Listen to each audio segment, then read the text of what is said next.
As South Korea continues with its recovery efforts following the devastating rainfall, the government has vowed additional financial assistance and measures to counter potential hikes in the prices of agricultural products. Our Moon Hye-ryeon has the details.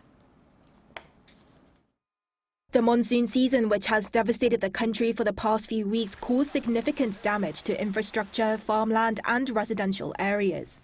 Finance Minister Choo Kyung-ho addressed these problems and laid out a plan to support those affected at an emergency ministerial meeting on Friday. With more than 17,000 people being displaced from their homes due to heavy rain and over 2,000 still unable to return to their homes, the government will be using the budget set aside for natural disasters to fund the restoration of residential areas. Tax support for those affected will also be provided, such as a temporary extension of tax payment deadlines.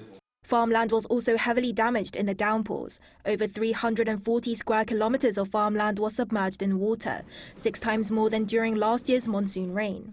For scale, this is the equivalent of nearly 50,000 soccer fields. The government will come up with a sufficient compensation plan as quickly as possible by evaluating the damage and actively taking suggestions from those on site. The plan includes funding for restoration to compensate for damaged crops and equipment, as well as for livestock killed in the flooding. Farmers affected will also be able to claim insurance within a month of claiming for their crops and land. And as a consequence of the flooding, prices of food products such as lettuce and chicken are expected to become increasingly unstable. The government will attempt to stabilize the supply chain by funding the replantation of vegetables in greenhouses. A tariff rate quota will also be introduced for 30,000 tons of chicken by August, along with the importation of 5 million fertilized chicken eggs and funding of around $62 million to increase stocks of chicks. Furthermore, people will be able to enjoy up to 30% discounted prices for products affected by the rainfall until the supply chain has been stabilized.